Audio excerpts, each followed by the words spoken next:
in. It's all good. We're going to go ahead and call the meeting to order at 6:48. This is Finance and Revenue, May 10th. Myself, Nick Allen, Bernie Flynn, and Brian McGinnis. Item number 2 is comments, suggestions, petitions by residents and agents regarding items not on the agenda. Okay, great. I'd like to make a motion to amend the agenda to move item 3B ahead of item 3A. Do I have a second for that? Second. Any discussion about that? Are we all in favor? Yes. Okay, great. Then we will go ahead and move on to 3B ahead of 3A, which is a presentation of health benefits for borough employees. Good evening, John Krauser, HR Director. Just wanted to make myself available tonight. I know that last month we had specific questions relevant to benefits, specific to cost analysis. So just wanted to provide any answers that I can, and then potentially turn it over to Danielle Omens, who is our representative for Benecon. Any specific questions that I can answer that came up from last month? I know there was a concern for potential for an RFP on benefits. Any questions from the committee or the public? No? All right, fair enough. Then what I will do at this point is turn it over to Danielle Omens. She'll present our partnership with Benecon. Great, Right. thank you.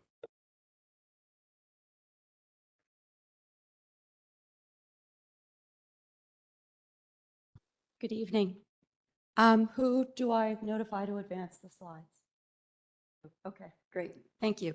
Good evening. My name is Danielle Omens. I am an account manager with Benecon, and Benecon administers the Pennsylvania Municipal Health Insurance Cooperative, of which the Borough of Westchester is a member. Thank you. John asked me to come and meet with you this evening and give you some information about Benecon and PIMIC, just to answer any questions that you might have about the health benefits for borough employees. So first of all, a little background on Benecon. I've been an account manager with Benecon for 10 years now.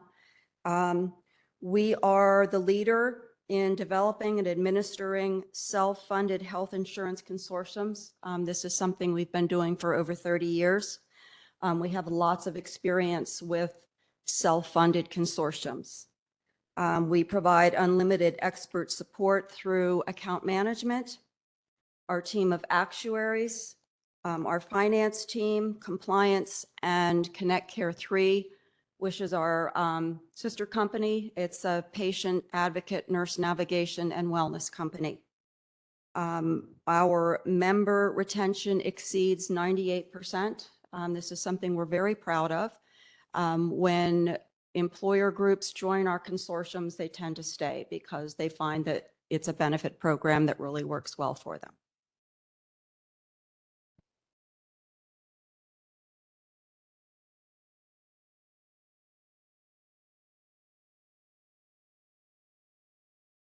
Do I need to be pointing this somewhere? I'm sorry. Oh, okay. So Benecon manages 14 public and private sector health insurance programs across the country. We have over 2,000 employer groups in our consortiums. We're currently operating in 12 states, and we're quoting in all 50 states. Next, please. Benecon offers a full suite of services to our consortium members. One of the biggest benefits of joining a consortium, with a consortium, we pool together multiple employer groups to give them purchasing power and strength in numbers. PIMIC is all municipalities in Pennsylvania. It's boroughs, townships, police departments, sewer and water authorities. So when you become a member of a consortium, you get group purchasing power. This group purchasing power or strength in numbers gives us more negotiating power with the administrative services providers and with stop loss insurers. The administrative services provider for the Borough of Westchester is United Healthcare. We also provide rate development. With PIMIC, the borough's rates are set by our actuaries. They are not set by United Healthcare. Our actuaries set the borough rates every year based on your claims utilization in the previous 18 months. So your rates are based on your actual claims usage. So we have a lot of knowledge and experience with the conditions and prescription medications that are driving your claims costs. So we actually set those rates for you. We also provide compliance services. You have access to our team of compliance experts. They prepare your plan documents. They administer COBRA for you. We also have consumer-directed health services such as HSA administration, FSA, and HRA services. We also provide monthly webinars about all of the laws and regulations that apply to employee benefits. So we make sure that your plan is always in compliant with all of the rules and regulations. We also provide all financial services for your medical benefits. We provide the monthly billing. We process enrollment for you. We coordinate with all carrier reimbursements and stop-loss reinsurance. So our finance team takes care of all of the financial aspects of your medical plan. We also provide benefit consulting. That's through the account management team. We regularly review your group's performance in the consortium. We provide recommendations about plan design so that we can possibly adjust your plan to meet the needs of your employees or help you reduce costs. And we also provide open enrollment support. I attended your open enrollment last November and met with your employees and helped them make some decisions. And then finally, we also have, as I mentioned before, Connect Care 3, which is our patient advocate nurse navigation program. We also provide chronic disease management and prevention services and wellness services. This is a benefit that is available to all covered employees and their covered dependents.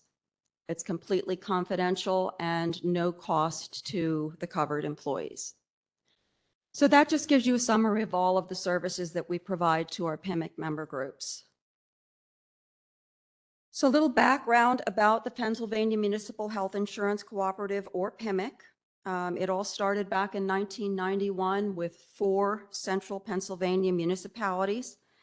And now 30 years later, PIMIC has 289 members from all over the state of Pennsylvania.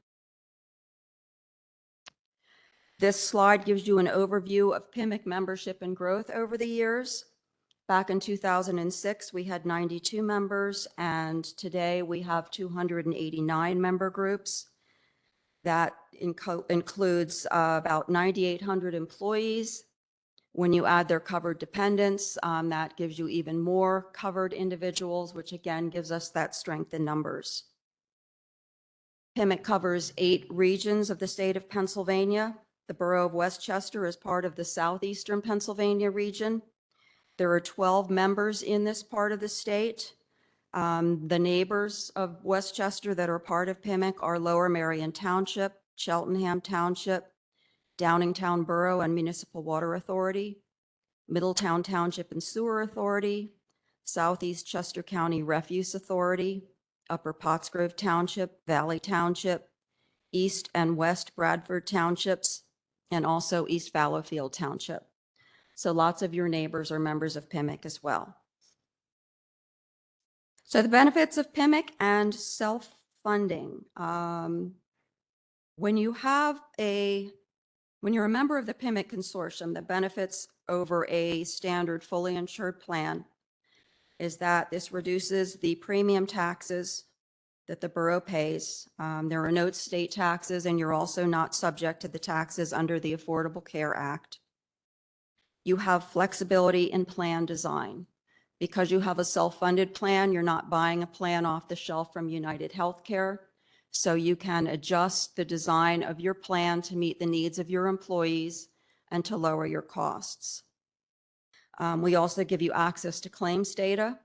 I can run reports for you that show you all of the medical conditions and prescription medications that are driving your claims costs. This is very helpful if you want to target wellness programs to better meet the needs of your employees and possibly bring some of those costs down. Through PIMIC, you have no age-banded rates. Typically with a fully insured plan.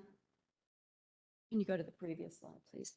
With a fully insured plan, the carrier is going to set your rates basically on your demographics, males, females, and the ages of the covered individuals. Again, with PIMIC, we set your rates for you based on your claims experience. And then the biggest advantage is the retention of surplus. We'll talk about that a little more in detail when we look at the PIMIC funding model. And then the advantages of PIMIC over just a standard self-funded plan. Our funding model gives you protection when you have a bad year. We give you lower stop loss costs due to our funding model, which we'll talk about again in a few minutes. Again, our actuaries set your pricing based on your claims experience. There are no lasers at renewal. What a laser is with a fully insured plan, if there's an individual on your plan that has high cost claims, the carrier can refuse to cover that individual, or they can raise the deductibles for that individual if they have a lot of catastrophic claims. In PIMIC, we will never do that. You're also guaranteed renewable every year. You're automatically renewed every year unless you choose to leave. We also provide price transparency through our billing, through the information that we provide you, the invoice, the renewal summaries. We show you where every premium dollar goes. This just gives you a side-by-side comparison of PIMIC versus standalone self-funding versus fully insured. This next slide gives you a view of the PIMIC funding model. This funding model was developed by Benecon and our actuaries, and we've perfected it over the years. With our model, there are three components. There's the administrative fund at the top. There's the stop loss portion, and then there's the claim fund. The administrative fund is where 1% of your premium dollars go, so the smallest amount. This money goes to United Healthcare to provide the network of providers and also claims processing. And it also goes to Benecon to administer the consortium for you. So our efficient model keeps these administrative costs very low. The next portion, the two dark blue boxes and the orange box, that is the stop loss portion of the funding model. That's the portion of the premium dollars that goes to cover your catastrophic claims. So approximately 25% of your premium dollars go to cover those catastrophic claims. And for the Borough of Westchester, catastrophic is anything over $75,000. That's going to be paid by the stop loss insurer. That is the only insured portion of our funding model. And the bottom portion, everything in green, is the claim fund. That's where 74% of your premium dollars goes. So the most of your premium dollars goes to actually pay your claims costs. Your claim fund is your budget based on your claims experience in the previous 18 months. So again, when our actuaries are setting your rates for the years, they look at how much money you used in the previous year. They adjust for inflation. And then they add a 15% risk corridor, which is an extra cushion just to make sure that there's enough money in your claim fund to cover your claims below that $75,000 specific deductible. At the end of the year, after all of your claims are paid, if you have any money left over, that's what we call surplus. If you have surplus, you pledge a small portion of that surplus to our cross-share fund. That fund is used to help struggling PIMIC member groups that don't have enough money to pay their claims for the year. So after you've contributed to cross-share, then everything that's left over comes back to you as surplus. If you have a really great year and you don't need all of your claim fund money, you get a lot of surplus. If you have a bad year and you don't have any surplus left over, other members of PIMIC through cross share will make sure that all of your claims are covered for the year.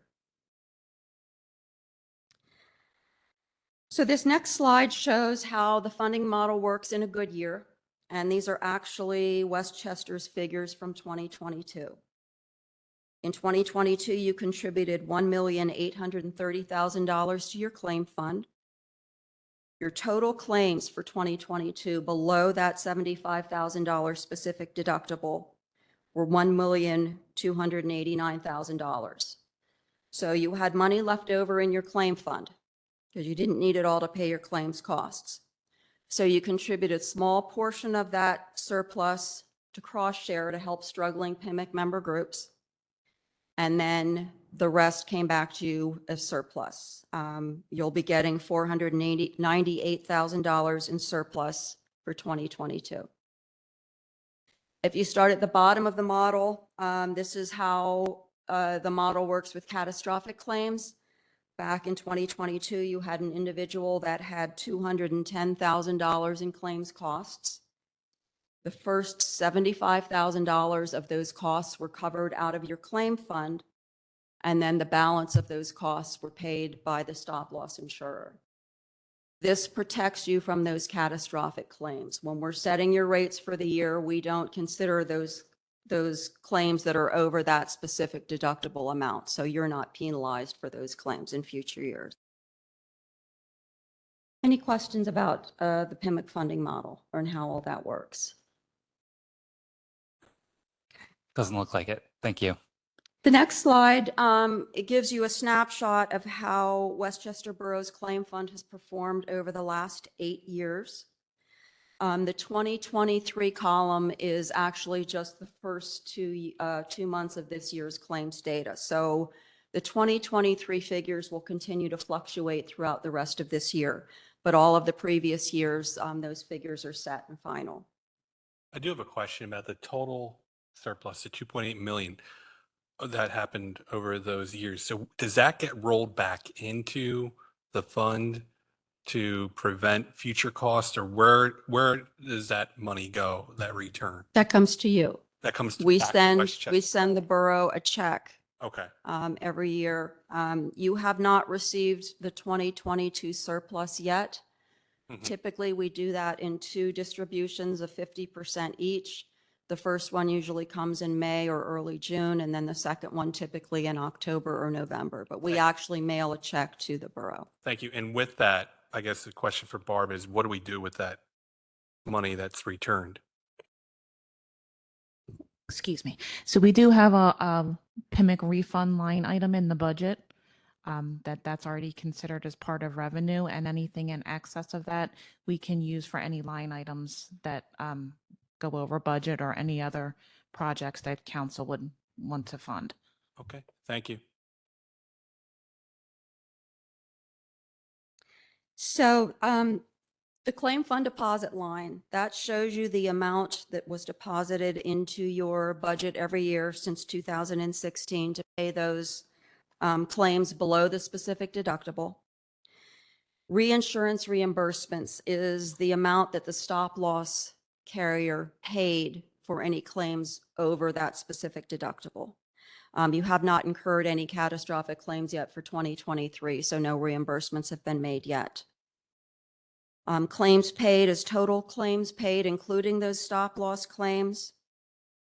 Cross share is the amount you contributed every year to help struggling PIMIC member groups. Surplus is the amount after cross share that the borough received. And then performance ratio. This is a very good indicator of how your claim fund is doing. 100% means your claims costs were exactly where our actuaries thought they would be. You can have a performance ratio of up to 115% and still get surplus back for the year. That's because of that extra 15% corridor we add. So as long as you're below 115%, you will get surplus back for that year. So if you look at this chart, you can see that Westchester Borough has gotten surplus every year since 2016. I actually went back to 2014, which is as far back as I have access to, and the borough has gotten surplus every year since 2014. The average for PIMIC is for every 7 years a group is in PIMIC, they typically get surplus back 5 out of 7 years. So Westchester is really beating the odds, doing very well in the PIMIC program.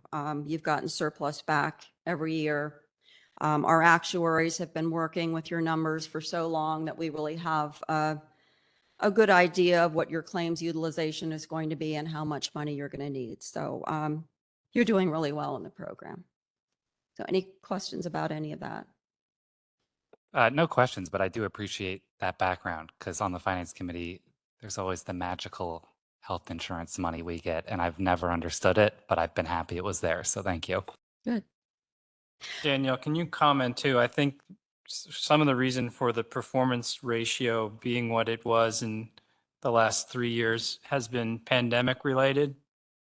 At least that's what, because I've been told that people didn't go and get as many elective procedures done Right. because people didn't want to be in hospital. So Right. that kind of created a distortion A among lot of claims people put off experience. medical care for a while, and then when they finally went back, we saw a spike in claims utilization and claims costs because of putting off medical care.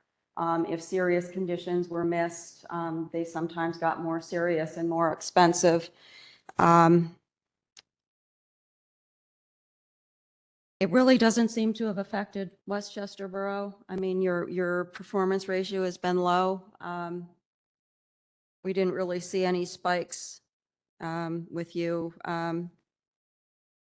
You know, you had some catastrophic claims in 2020 through 2022, but they weren't outrageous. And anything over 75,000 was covered by stop loss insurance. So you didn't seem to really be affected that badly. No. So this slide gives you some history on PIMIC renewals over the years for the last 5 years. Again, that top section breaks the funding model down into those 3 components.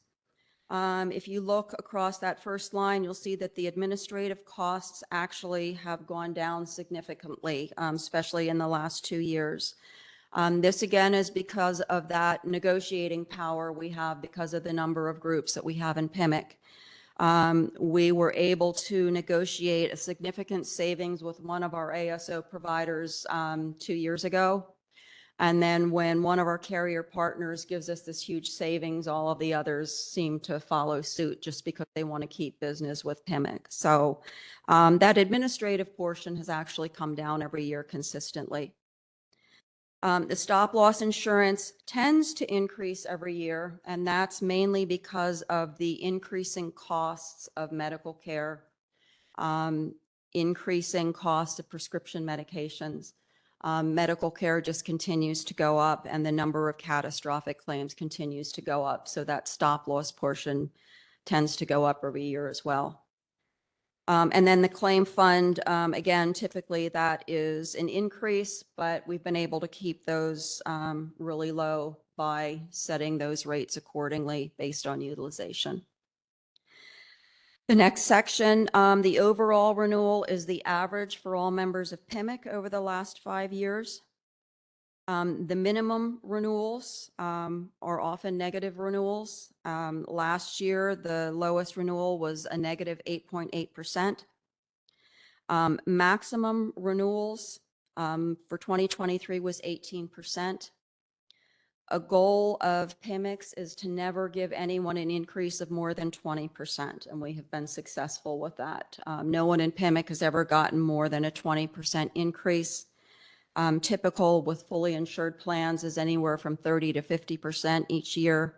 But in PIMIC, you can pretty much count on your increase never being more than 20%. And then that bottom line is Westchester Borough's renewals over the last 5 years. You'll see that in 2022 and 2023, you actually had a decrease rather than an increase. That again is because of the excellent performance of your claim fund. And then the bottom section shows you the growth in PIMIC over the years with the number of groups and then the total enrollment. That's all that I have. Just wanted to mention briefly that we also have an ancillary services division that provides dental, vision, life and disability insurance. John has been communicating with our ancillary services division, and they have been providing proposals for him that show significant savings. So hopefully we can move some of your other benefits over to Benecon and give you some additional savings as well. Great. Thank you for all those details. You're very welcome. Any questions from council? No, thank you. If you think of anything later and you just want to send it to John, I'll get right back to you as quickly as I can. The police department, when they retire, it's called post-employment benefits, OPEB. Do they, since the police department are on our policy here, when they retire, can they retain this coverage, or do they have to go to a totally different carrier? Do you know the answer to that one?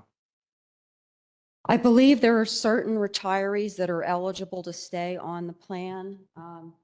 Yeah, I believe your plan document defines, and probably the police contract as well, defines which retirees are eligible to stay on the plan, but I know there's a certain amount of time that they can. There's also an HRA for police retirees that reimburses some of those medical expenses as well. But again, because it's a self-funded plan, you get to decide, the borough decides who's eligible for coverage under your plan. So you decide whether police retirees or all retirees are eligible, spouses. You have a lot of flexibility in deciding who can be on the plan. Thank you. Mr. Krauser, how do we do that now? For retirees, OPEB for the police department, basically, or what happens when they reach the retirement space? Do most of the people stay on this, or they go to another government-funded plan? As far as the police officers go, they're eligible if they retire, they can stay on until they're 65. Upon reaching 65, obviously they go over to Medicare, or if they have other benefits through their spouse and they choose to keep that, then that's their prerogative. But as far as retirees that are non-uniform, they do not stay on our plan currently. They can at retirement, obviously at 65, they can choose to go on Medicare, but we don't hold on to the retirees that are non-uniform after retirement. Mr. Metrick and John, the OPEB money that we have to send, I guess, to Harrisburg every year, we have to budget it at least. That's what, $4 million? Is it a $4 million note that we're supposed to cover for OPEB? Barb, do you remember? Yeah, that's about the approximate number, $4 million. What portion of that do we put in there every year for the $4 million? Do you remember?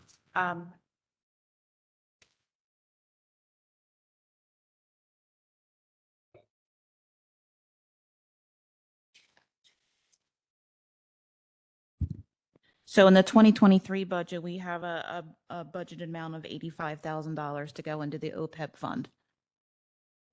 But the Harrisburg or the Commonwealth basically says that the OPEB has to be funded around $4 million.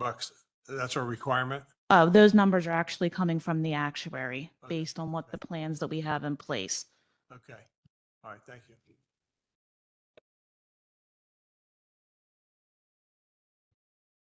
Any other questions or comments on this item? Okay, seeing none, we can then move on to item 3A, which is our April 2023 financials.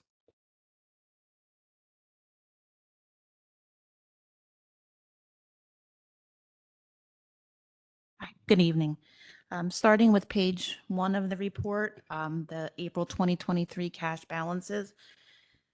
We started the month with $14,750,005. We brought in $9,217,731. We spent or transferred between funds $4,546,390. This left us with an ending cash balance of $19,421,346. Of this amount, $3,462,075 is for general fund operations, $1,952,034 for the sewer, and $2,208,705 for parking. Moving over to page 2, the budget to actual summary by department for the year ended April 30th. We had actual revenues of $15,911,516. This is offset by actual expense of $11,825,108. This left us with a net income across all funds of $4,086,408. Moving over to the activity on the rest of the report.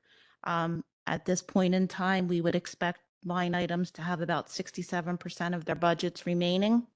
Looking at the general fund, admin, police, housing, IT, public works, and recreation, revenues are doing very well. We got our big real estate transfer, or real estate taxes came in.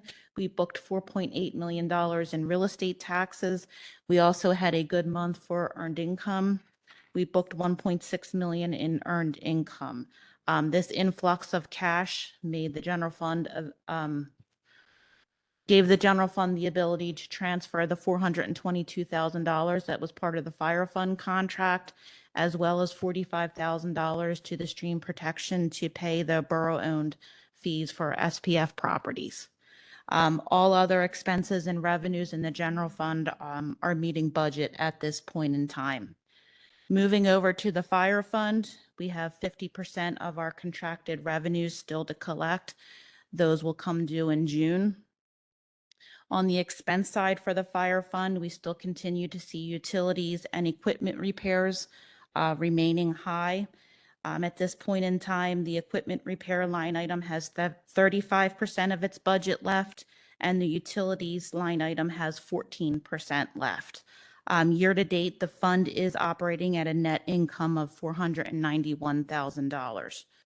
Moving over to the sewer fund, we have collected $2,700 on a $275,000 tap-in fee budget. All other revenues are meeting expectations at this point in time. On the expense side, we see overtime continuing to creep up. There's 14% of their budget remaining. Fuel expense is also creeping high. There's only 47% left at this point in time. But overall, the fund is operating at a net income of $558,000. Moving over to the parking fund, revenues and expenses are both meeting budget. We are seeing overtime creeping up. There's 35% remaining. We are seeing bank fees increasing. We've expended $53,000 year to date, and there's 27% remaining in the legal budget. Year to date performance, the fund is operating at a $638,000 net income. The liquid fuels fund, no major expenses to report through April. And then finally, ending with the stream protection fund, we have collected $969,000 in the budgeted revenue. We have 12% left to collect through year end, and there have been no major expenses in this fund. The expenses are at 72% left in their budget. Are there any questions? One other thing I did want to point out, if you look at the warrant report in the back of this report, Mr. Allen had pointed out that last month, a lot of the checks that we write are over $10,000. I tried to go through each of those line items and indicate what those were for. So if you didn't remember any of those being brought before council, a lot of them were for contracts, employee contributions for pension, and insurance payments. Great, thank you. I appreciate that a lot. Any questions? No. Any public comments or questions tonight on our financials? Great, a lot of good news. Thank you. Thank you. I think we're good to move on then to item 3C, which is to discuss our purchasing policy. Thank you. We discussed this a little bit last month, and what our team did was put together a flow chart about how purchasing is being done in the borough currently. And we distributed to council a copy of all of our purchasing policy. So I'd like to have a discussion because I'd like to get on the same page with council about how purchasing should be done in the borough. I think that's what we really need to accomplish. The way purchasing is done today, there's a process whereby council authorizes money to be spent in the budget. We don't spend a dollar unless it's authorized in the budget to do so. So that's the first hurdle you have to cross. And then the second hurdle we cross is how do we go about actually spending that money? And that's where the purchasing policy comes in place. And depending on the amount of the purchase, you have to go through different kinds of steps to get that purchase authorized. And currently, if we're talking about council approval, the only thing we are coming to council approval for are things that have to be publicly bid. Those being things over $10,000 that aren't up through some cooperative purchasing agreement or some exception to the rule in our home charter. We're also coming to council when we do after the fact emergency purchases over $10,000.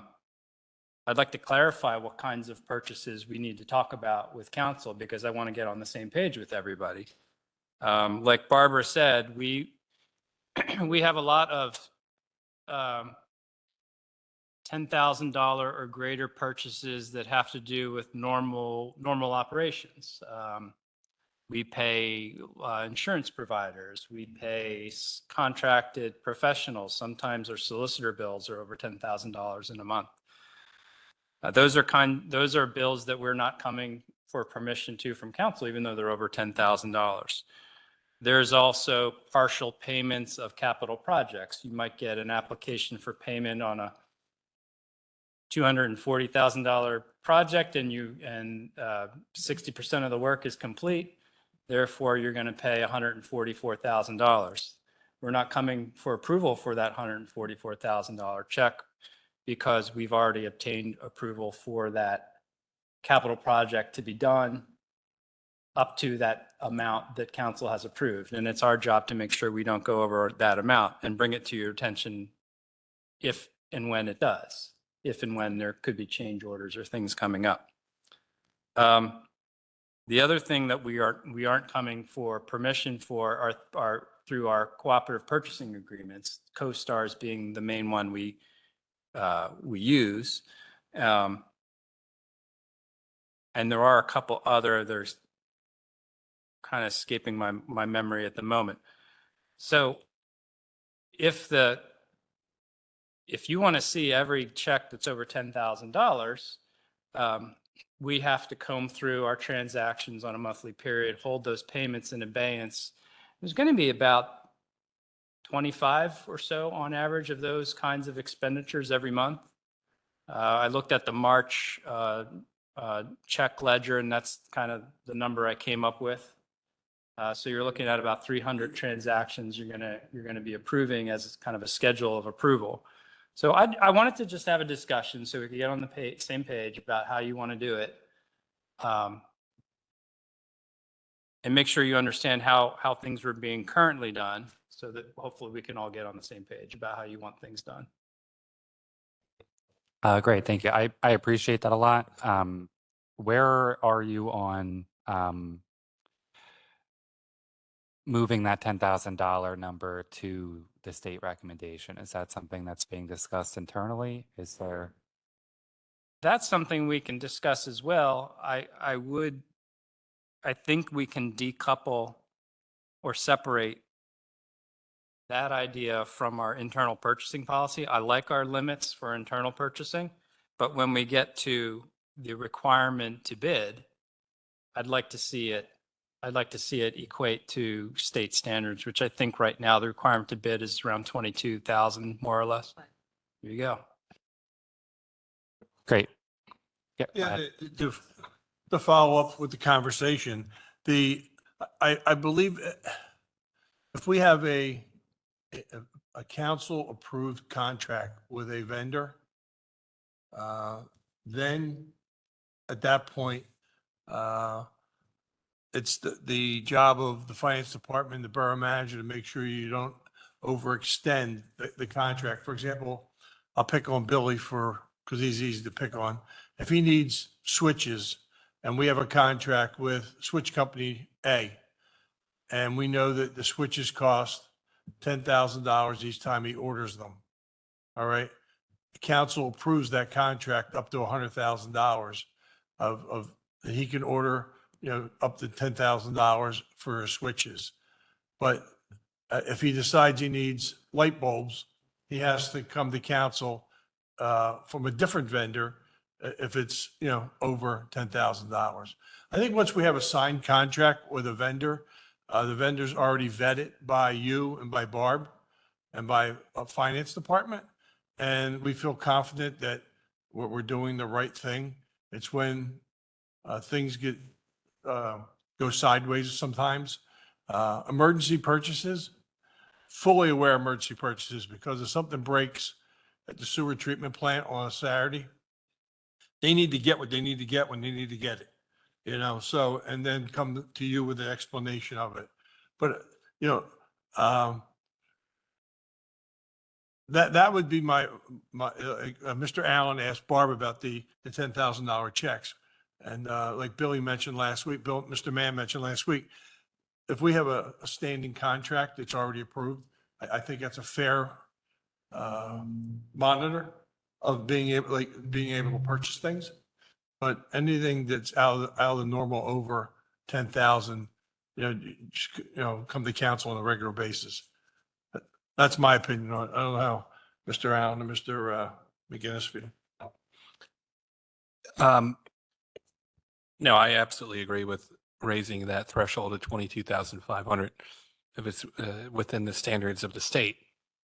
I do agree that if there's anything that's made a purchase, even though there is a budgetary line item, over a certain threshold still should come to borough. For example, Bernie made the example that if something changes, we should at least know why Bill or department head is purchasing something different. And I just think that it's a good check and balance overall. It's going to prevent, any type of waste, fraud, or abuse over a certain amount.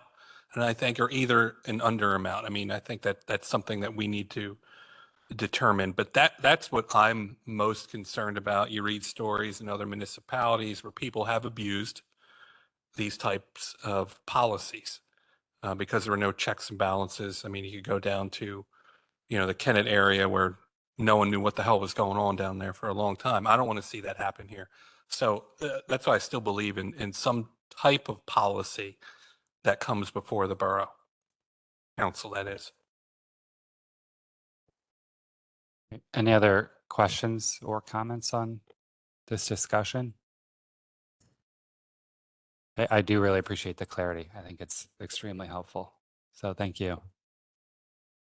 I think what I'll do is I'll take the feedback from tonight and put a memo together and see where it aligns with our purchasing policy, where it doesn't. And if we have to make any changes, we'll bring it back to the committee. Great. I think that makes a lot of sense. Thank you. I think then we're good to move on to our investment policy, which is item 3D. Bill, can you pull up that PowerPoint?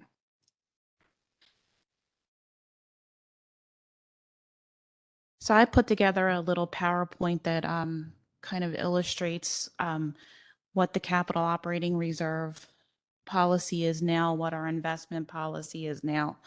And then I put some recommendations on the back sheet based on the conversation that we had last month. So if we could start with slides 2 and 3, which we're already at. As it stands now, the capital operating reserve is in 2 different financial institutions. We have funds at US Bank, which is being managed by 1919 Company. And as of the 3/31 statement date, there was $673,000 in treasury bills and money market and about $2.9 million in treasury notes and government agencies. Bill, could you go to the next slide, please? The other part of the monies, up one, please, yeah, right there, is in Truist Bank. That is the custodian of the funds, and the funds are being managed by the Sterling Group. As of the 3/31 statement, there was $19,000 in money markets and about $5.1 million in treasury notes and government agencies. As the committee is probably well aware of by now, the money in the capital operating reserve came from the sale of the water authority. So the balance in this fund back on 12/31/97 was about $13 million. As of 12/31/2022, unaudited, there's about $8.4 million in the fund. And as far as I could go back and research, the original intent of the fund was to use the interest earnings to support capital projects. If we could get, yeah, this slide is good. So what I put together here is a 5-year operating summary of the fund. I know it's a little small, but the fund earned about $1.5 million in investment earnings. The fund paid out $137,000 in administrative fees. Between 2017 and 2022, there was $1 million transferred out and about $2.6 million transferred back in. Looking at this fund over its 26-year operating history, the fund did earn about $11.4 million in earnings. It paid out $494,000 in fees. It transferred out $18 million and had funds transferred in of about $4.9 million. Could you go to the next slide, please? So currently, we are only allowed to invest in what our borough code states. And if you look at the administrative code section 3-24, it states that the borough manager or his or her agent has the authority to invest in funds available but not immediately required for municipal operations in separate accounts.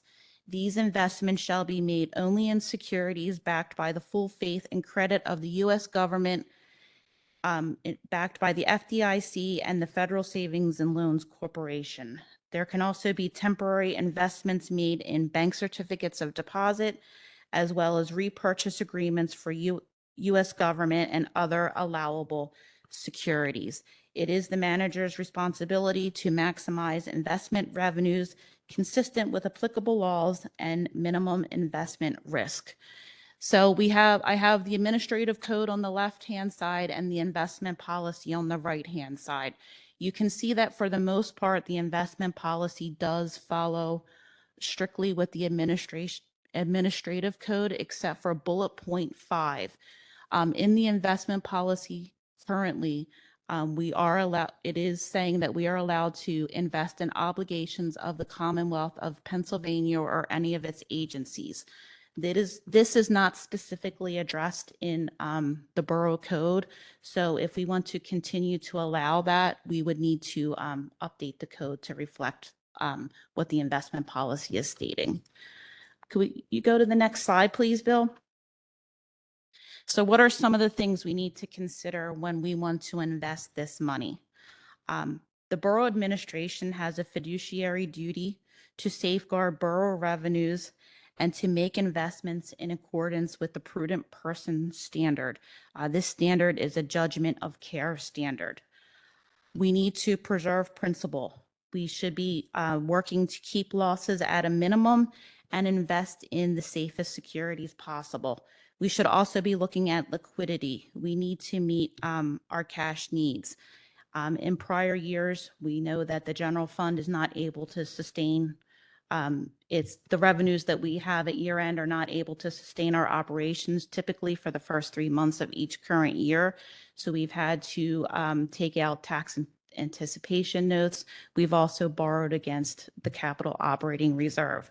I think it's in our best interest to make sure that we have enough liquidity where we don't need to borrow against ourselves, where we need to, sell securities that sometimes we're selling at losses.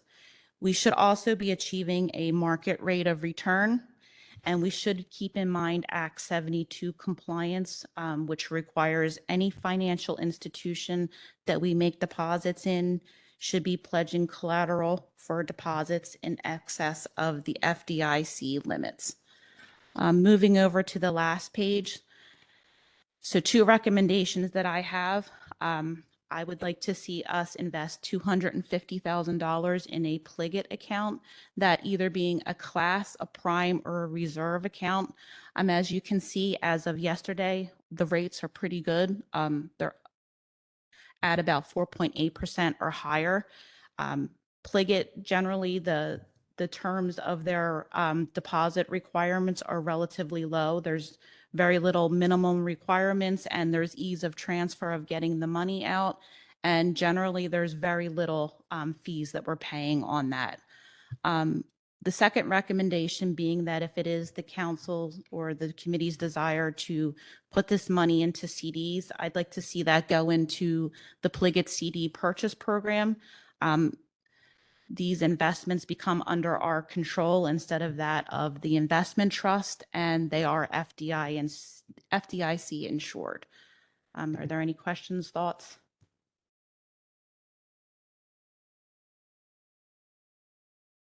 Hey, Barb, Yes. thank you.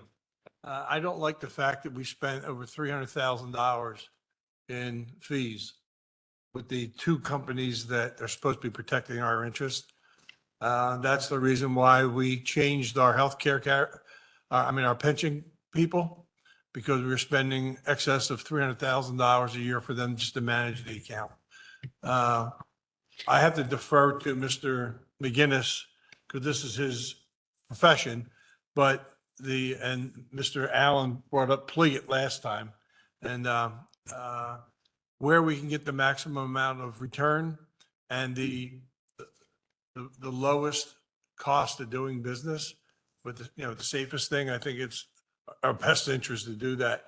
The normal rate of return on the money market from those other 2 companies, do you remember what they return on their investment was for us? I don't have that specific information in front of me. I can only tell you we did earn about 1.5 million in investment earnings. One thing I would like to state, though, the fees that we've paid over the last 5 years, they totaled 137,000, not 300. Just to make Both clear. of them? Yes. Okay. Yeah, that was a combination of both. Oh, I was adding them. Yeah. My mind would just keep adding. Okay. And Just wanted to say, put that on the that's record. A lot of money. Yes. Mr. Metric is a better investor than they are, and I'll give him 1%. So, what do you think, Sean? It'd be worth your while. So, Well, 1% actually would be a lot. Okay. It'd be a lot. It'd be a 25 lot. if basis you think points then. That's a little bit better. Okay, but I have to defer to Mr. McGinnis on the situation. No, and thank you, Barb, for putting together that presentation. I do agree with those recommendations. The only thing that the public should be aware of is a lot of those securities are going to mature within the next couple of years. So we can't sell them. If we did sell them, it's going to be at a loss right now. So we have to wait. At that particular time, that strategy makes sense because rates and yields at that time were close to zero. No one was really achieving any type of yield at that time. So it made sense to invest in Ginnie Mae's, treasury bills and whatnot. Again, they're backed in full faith and credit by the US government, which is good. But for liquidity purposes, putting them in a money market, that would be prudent. You would still get roughly around 5%, and you could still move the assets without having any type of fear of losing money, or what I should correct myself. They're going to be a very conservative investment. So that's what I'm at. Bernie did bring up an interesting point, the fees. We have to see what that entails. Hopefully someone can do some research. What does that entail? The management fees, what do we get with that? What commissions, if any, are we paying on any of these securities as well? And maybe we look to lessen that or shop around. That's just my comments. And then my only question is about the $250,000 number and how that was arrived at. So I'll be honest, that was a number that I picked because I felt that, in the past, we've asked for the $1 million transfer. And in my mind, I thought if we stuck, we picked that as a principal number, and then we would have the investment earnings that we would get to that point where we wouldn't have to make any transfers from the capital operating reserve fund and, possibly incur losses because securities have to be, traded. So that was just a number, an arbitrary number that I thought we could start with, I mean, it's certainly your discretion if you want it up or, higher or lower, but that was just a thought that I had. Okay, great. Thank you. Any other questions or comments on this item? This was really helpful. Thank you very much. Yeah, Barb, Mr. Flynn. and Mr. Metric, since we're discussing, I mean, we're still in the discussing page of it, and Mr. McGinnis mentioned the maturity of the different bonds and securities. When do we bring this to full council to start considering the action, or do you just unilaterally just do the action because you have the authority to do it? I believe we have the authority to invest in those investments that Ms. Leonti talked about. We have to,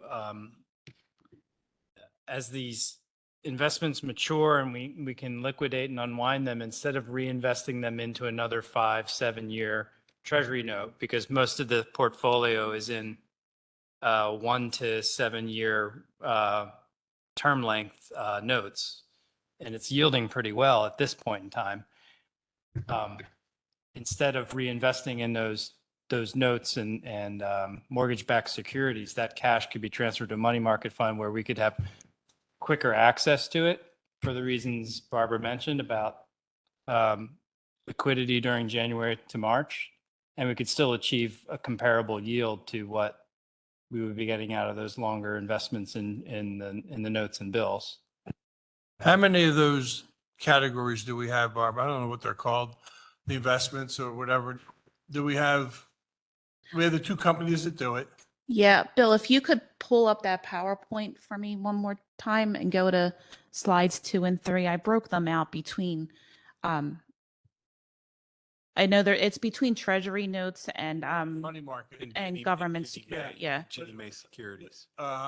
When did they, is there a list of, like, We have a listing on the statements. I don't have that information with me, but like Mr. Metric said, they are between 0 and 7 what I'm years. saying is, do you know, and Mr. Metric probably knows, the maturity dates against each one of them? Yeah, I believe that's all outlined on the statements that we have, but Okay. we can certainly, get that information compiled and Well, give that to they you. don't automatically, like the lady from the healthcare company, automatically you get reinvested. They have to ask you or Mr. Metric whether we want to reinvest the money, correct? Or do they automatically just roll it in? They're automatically being rolled over. Yeah, and we've met with them. Okay. Oh, that's good then. Right. Right. But they're laddered for different years. Yeah, I just, how many of those different categories, how many, like when you buy a mutual fund, you get Apple, Microsoft and all those guys. Are they the same way here with this kind of stuff? No, No. no, these are, if you go to the next one, but they're T-bills, money markets, Ginnie Mae's treasury notes. So there's no security there that has a fluctuating share price. Now you're going to buy them at a discount below par. And then again, once they mature, you gain that interest whenever those securities are going to be paying interest as well during that time frame, and then you get your money back when it matures.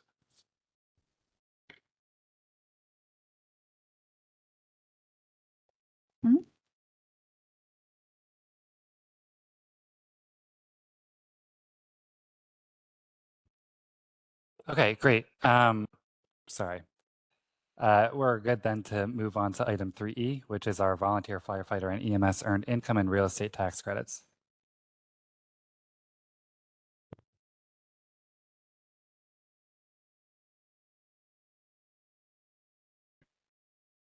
right. Good evening, Steve Pound, Fire Chief. First, I have to say, I don't get to often stay for all of the meetings, so I highly respect all the council members and staff for being here all day. So kudos to all of you. This is a continuation of our discussion last month. Just tried to break it down a little bit more for you and focus on the earned income tax and the real estate. As a review, in 2016, Act 172 was passed, providing you the option to offer a real estate and an earned income tax to volunteers, both volunteer fire companies and nonprofit emergency medical services. And in 2020, Act 91 was passed, where it was at 20%, allowing you to give up to a 20% relief, up to 100%, where they found that 20% really didn't move the needle at all for the volunteers.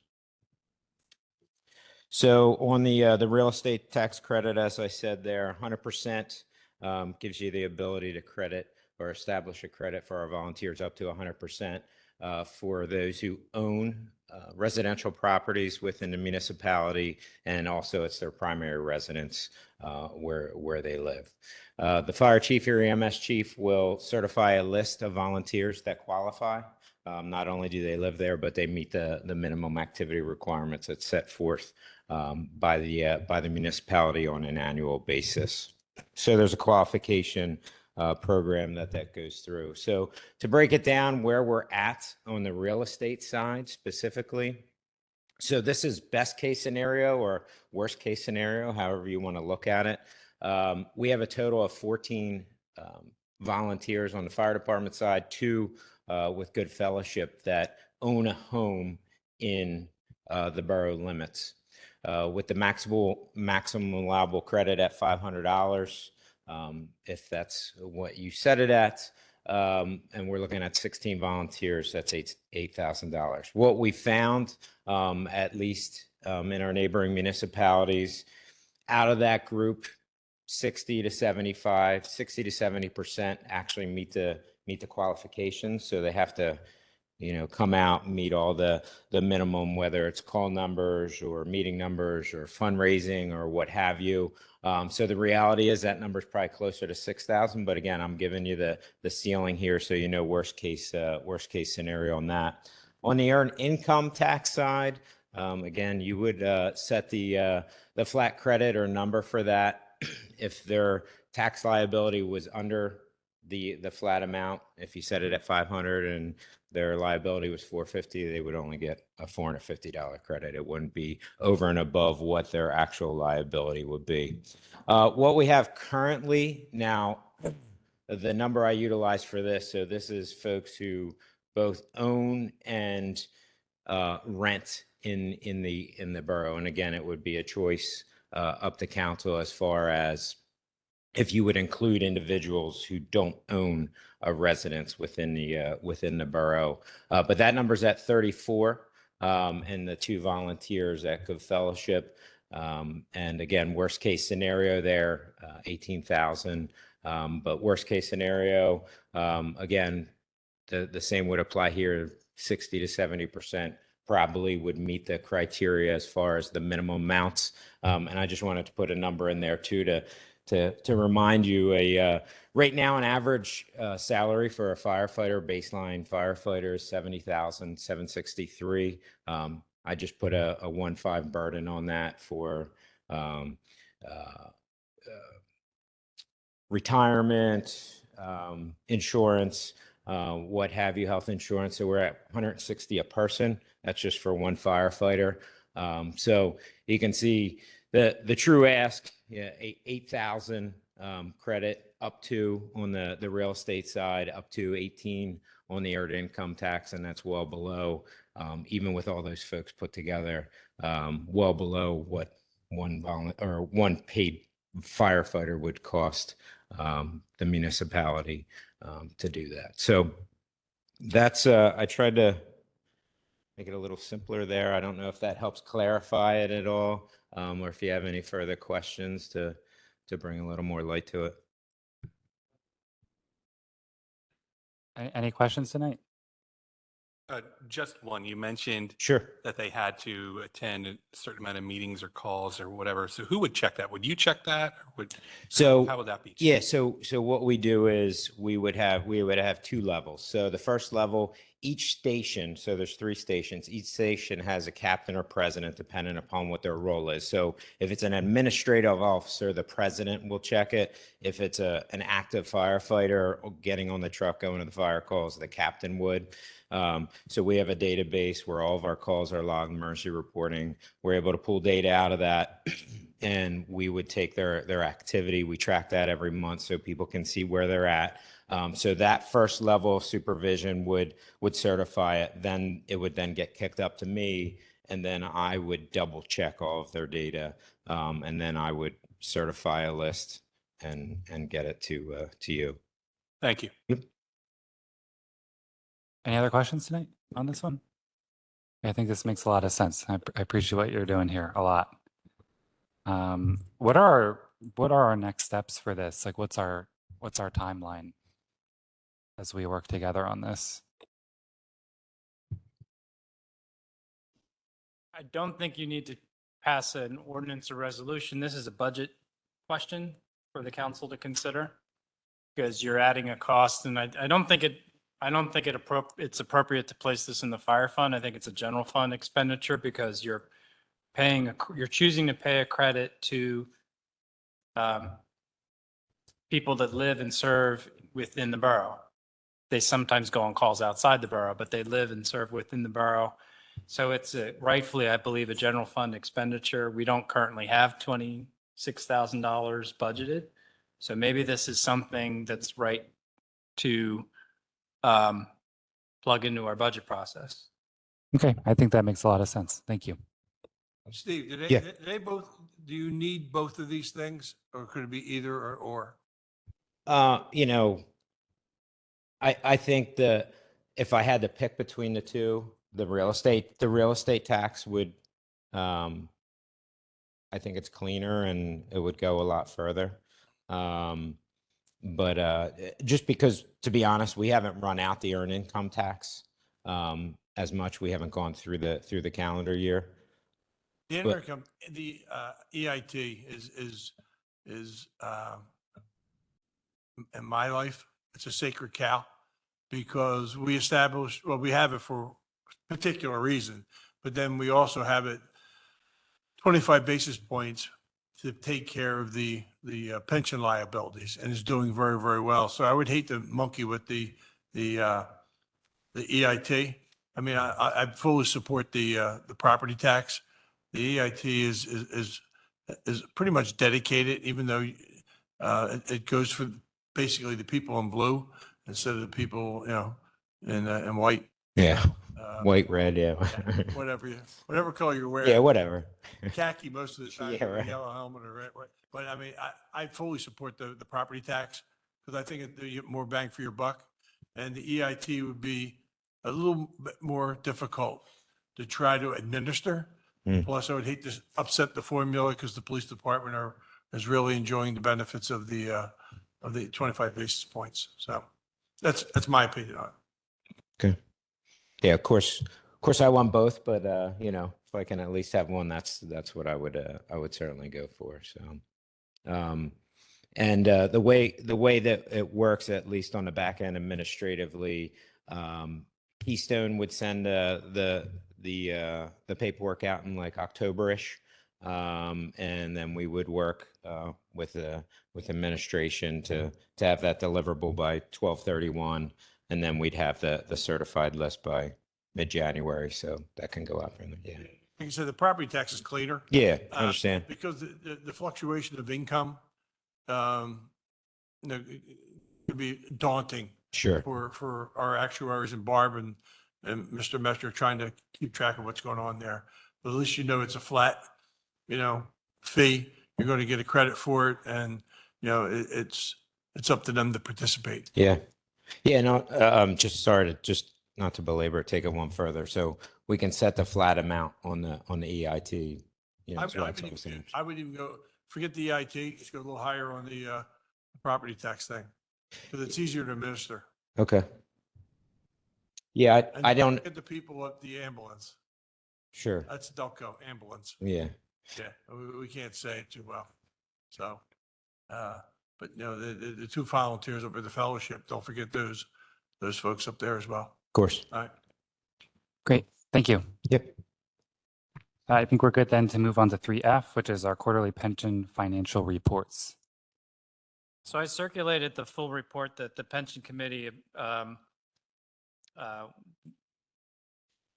went over with our new consultant.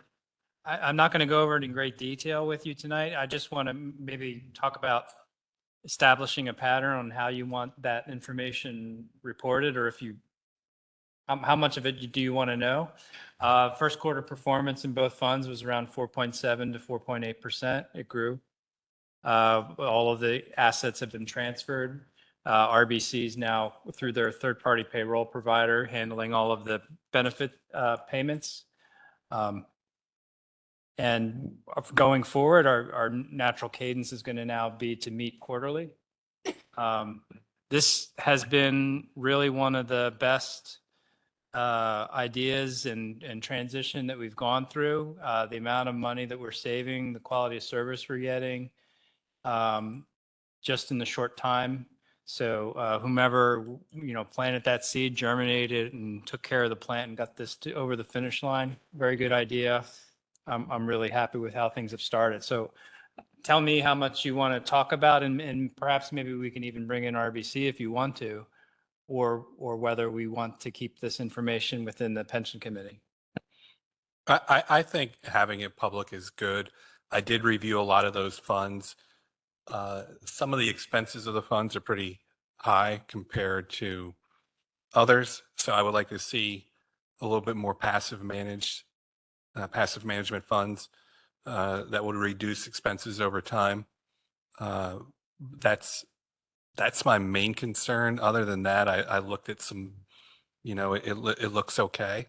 Again, just looking at more passive management indexing within these investments as well. Mr. McGinnis, you did mention, you mentioned it to me at least, the diversification, getting out of anything that has to do with China and Russia. You brought that to my attention.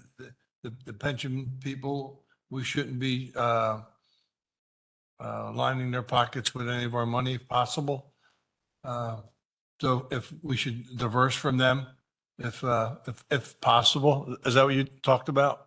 Yeah, I mean, I just personally think that we shouldn't use tax dollars to go over to countries that aren't necessarily going to be advocates for the United States and democracy in general. But there's actually two funds, and if you want to give them, I could give you the ticker symbols.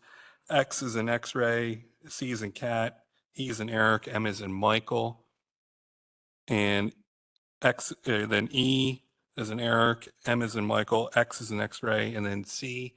Those are two funds that invest in the Pacific Rim that exclude China from their investments. They're ETFs, so they tend to have lower expenses. So that might be a recommendation, but I would like to hear not only from the pension committee, but the investment firm managing the assets as well. Thank you. Great.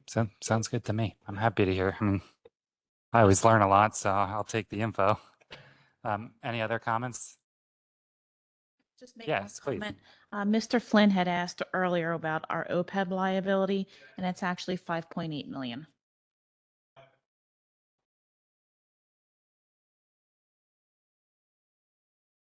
All right. I think we're set then to go on to our action items. 4A is to approve the purchase of new virtual host servers. Thank you. This is about to get exciting. Now, what I will say is this, I believe, I'm very proud of this. This happened to us last year too, where good purchasing policy and follow through. So last year, if you remember, we were supposed to upgrade our servers last year. That generation got delayed about 16, 17 months, and we wanted to make a change. At least I did. And I wanted to get firewalls and move the project. So the first thing you do as a department head is you talk to the borough manager and explain what the justification is. And once you get through that, then again, I was at the borough council explaining that change, and we made that change. So here we are again. There's a change from what I had hoped to be able to do in reference to servers. That's why I'm here. So the original budget this year for virtual servers was $30,000. And that number I probably should have got it updated. I got that number in October of 21. And then the parts got delayed, the process got delayed, and I didn't really get that number updated. So that's part of the reason why it's lower than what I should have budgeted for. In addition, these servers, which have been delayed for more than a year, are higher than the expected cost. And this is because of rising labor, parts cost, production delays, limited availability, something that is common in production, especially since COVID, and not getting that updated cost expectation. So that's on me. So I had a couple of choices as I was going through this dilemma before I even talked to the borough manager. And what I kind of decided upon was the best solution was, instead of a one-time purchase, do a 4-year lease, which we have done before, with a $1 buyout, which means after the 4 years, we own the equipment, and there's still a life left in the equipment. So what's the impact of this change from what we had budgeted with the $30,000? Well, in 2023 and this year, it's $9,600 less coming out of the IT budget. And then because this is a capital project and not part of the 5-year capital plan, the $7,800, which is the additional cost, would be spread out over the 5 years. So you're only seeing a couple $1,000 difference each year during those 5 years. And I don't expect you to look at all this, but the very top up here is my original 5-year capital plan. And you can see I have servers here and here. The new one has the cost spread out through this lease with no cost in 2027, leaving us with about $7,800 additional over the 5-year plan. And this year, about $9,000 less in 2023. So the immediate savings is there, a little bit more spending over the next 5 years. And then I just want to show you all these parts is what it takes to build the virtual servers. It's a lot of parts, a lot of design work. And the total cost of all the equipment is $57,000. I originally had expected about 30, but that was going into last year's budget. And these aren't really servers, they're virtual hosts. These are hosts. Back in the day, when I was a lot younger, all those 12 servers would have been individual little, if you go into my office, I'm behind my desk, I got a picture hanging of like a server from about 10 years ago, server cabinets, and crammed in there was like 10 servers. Now all these servers live in these virtual hosts. And the reason we have 2 of them is, one is if there's maintenance, the staff does not even know that we can do maintenance, which happens, and we just switch over to the other server, the other host. Staff is still working, there's no problem. If there's a failure, same thing. If there's a cyber emergency, same thing. We have a better chance of protection. They mirror each other. And then it's CoStar's, it's state contract. And again, and I just kind of put those servers there so you can see what it kind of lives in those servers, but a lot of the things we do, from their police body cams and their car video, to the security of the building, to the cameras of the building, to records management systems, file print, or we just mentioned yesterday the HVAC server. When they were in here, we had to build a server for them, so that lives in here. 10 years ago, we would have had to go buy a server, a physical server. We just have to apply resources to it. So that's kind of what I have about that. So as in any budget year, when there's changes, regardless of what the policy is, you need to bring it to the borough manager, you need to bring it to council to get approval and describe why you want to do that. So short term, this year, it's almost $10,000 less and very minimal increase over the course of the next 5 years, a couple $1,000s each year. Great. And thank end you. of my speech. I hope that was exciting. It was very exciting. Thanks very much. Riveting, riveting. I had to look up the word virtual, because to me, you would be wearing one of those helmets. I challenge you to spell it. Oh, I already did. I had to look it up. I just want to say one thing real fast also. October, I'm going to talk to the mayor about proclamation that they get Cybersecurity Safety Month, because that's what the Department of Homeland Security, every October is Cybersecurity Month. We're going to make a proclamation for that. Unreal. I apologize. Thank you, Kevin Gore. I'll be talking to the mayor later. All right. Sounds good. Any concerns with this? Any questions? No. All right. We'll go ahead and approve that 3-0. Item 4B is to approve 2 grant resolutions, one for flood mitigation and the other for our Racket Center rehabilitation. Hi there. This is a standing operating procedure for Finance Committee to approve these resolutions, grants we're submitting. Both are due May 31st. Both projects we've submitted to other grant programs in the last couple months. We're trying to get to the elusive, try to get one at a minimum. If we hit on both, then we'll have pretty close to 0 match projects for both of them. So good opportunities for us. Great. Yep. Sounds good to me. Any questions, Sarah? I have no questions. Awesome. Awesome. Thank you. We'll call that 3-0. 4C is to approve a letter of intent for participation in the DVRPC-led EV charging federal grant application. Hey, can you pull up the other? So this is another grant-related item, pretty much the same exercise. This is earlier in Smart Growth, we talked about EV charging and federal funding for EV charging came up. That federal funding is pretty much inaccessible for a small municipality like us, but DVRPC is putting in a group application for municipalities in the 5-county region, excluding Philadelphia. So this is our shot at getting some of those federal dollars. It's for 8 plugs out front to electrify our administrative fleet. Along with being federal funding, there's also longer project horizons than our typical local grants. And this is, like we did a resolution for the state grants, this is a letter of intent to join the DVRPC application, which is also due at the end of May. Great. Sounds good to me. Any questions, concerns? No, none at all. Oh, just one question, Will, about that. Mhm. You're looking at 8 charging stations. You Mhm. mentioned, what would be the grant cost for that, or is that in there?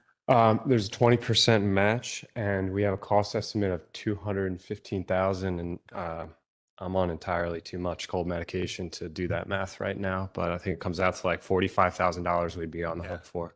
Most of the cost is actually make ready and electrical work. The plugs themselves are not $215,000 for 8. Thank you. Good. All righty. Any other questions? All right. I think we can go ahead and call that a 3-0 as well. Yes. Excellent. Item 4D is to approve a purchase for Greenfield Park Rain Garden Landscaping. Sure. This is the last thing for me. Sort of pursuant to the conversation about expenses over $10,000, we wanted to get this on the agenda and make sure there were no qualms with this expense.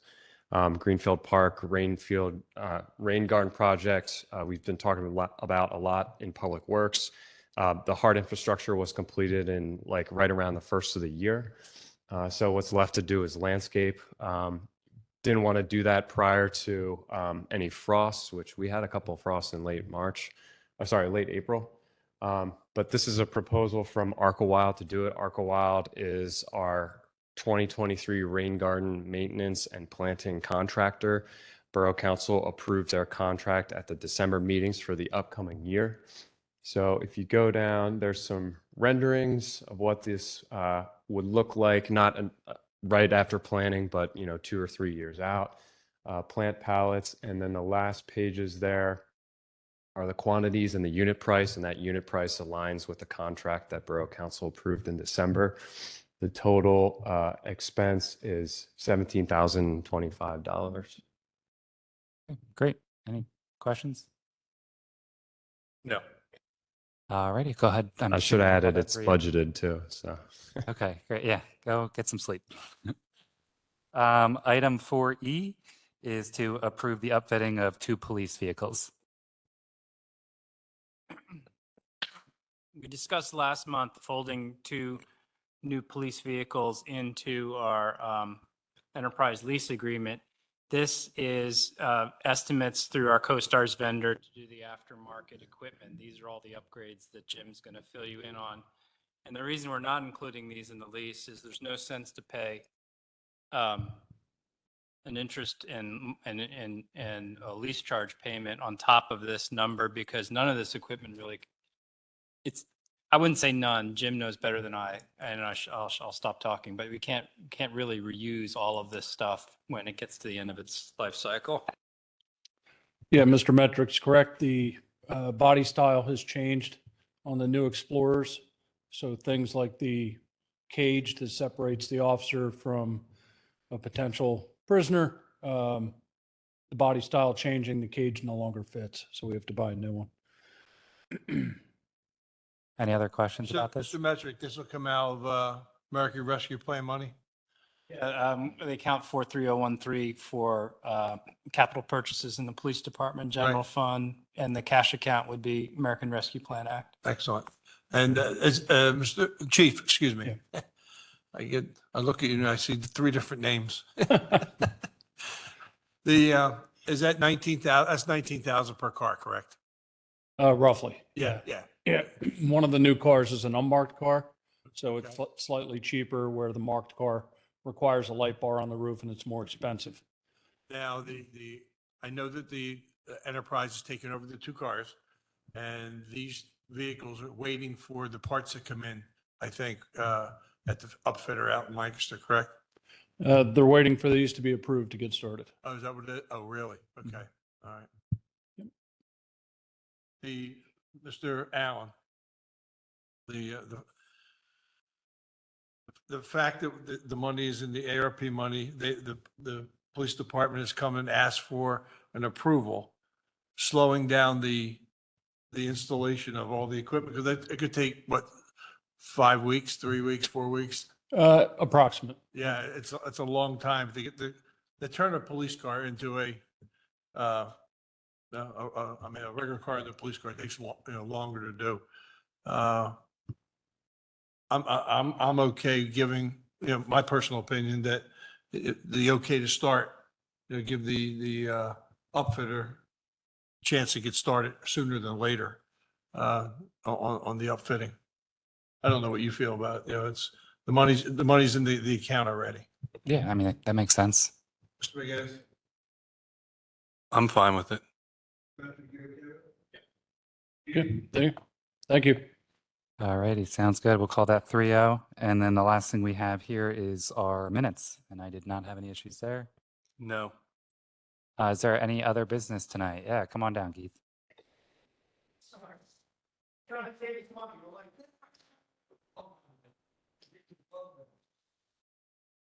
Patrick, to your point about what should you guys bring to council for approval?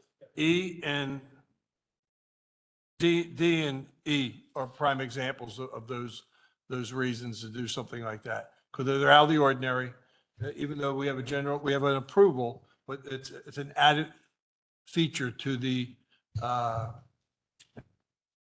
agreement. Like, for example, we approved the rain gardens and we knew we were gonna put flowers in them, but it's $17,000. Same thing with the outfitting with the cars, but we'll probably deal with that in a different way the next time around, so. As the whole conversation tonight with the amounts being spent over 10K and so forth, until that's completely vetted out, I wanted to get this on the record because there will be a price increase as of January 1st on several of the items on this list. So in the capital budget for Parks and Rec, we pretty much the state of good repair for 2 fall zones at 2 different parks, similar to what we did last year. We have budgeted 20K. The cost of this project is 17.8. And like I said, the main cost price increases of June 1st would be for the EWF 400 cubic yards, which is $9,500. That would go up 7.5% as of June 1st. So I literally got this quote today, which is why I wanted to get in front of you for recommendation for approval to full council, so we don't incur that cost increase. And if I have to wait until June. So this has already been budgeted in our budget, our cap budget for 2023. These projects are already on the docket. The number's 17,000. We budgeted 20, so we're saving $2,200. I'm just trying to save as much money as possible. Keith, what, Which two parks? yeah, Mosteller Park and Everhart Park by the smaller fire engine. Nothing to do with the new portion of the park, the small fire engine. We're basically ripping out the old fall zones and some of the chains, equipments, belts, and swings on the swing sets and upgrading them because they're in dire need of repair. thank you. The repairs that we did to John O'Green last year or Mhm. COVID years, I remember when we spent a lot of time over there. Yes. How is that working? Well, again, we're always going to have issues with the water play features there. I mean, it's just the way it was designed 15, 18 years ago. We're working with plans, we're working with Public Works to try and eliminate those issues as much as possible.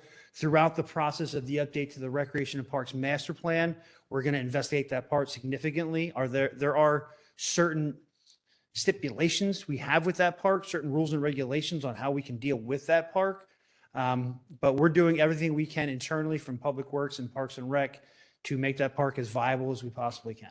And we talked about installing bathrooms or Right. toilet rooms at John O'Green. Right. The engineering was done by Public Works. I was there with them when they did it. Is that standing anywhere? Not right now. We have porta potties there as current. Again, I think that would be better vetted out through the update to the Parks and Rec Master Plan. Okay, thank you.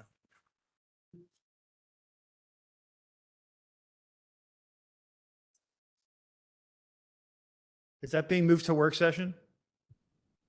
Yes. I got no issue. Any other business tonight? Alrighty, seeing none, we'll go ahead and adjourn for the night. Thank you.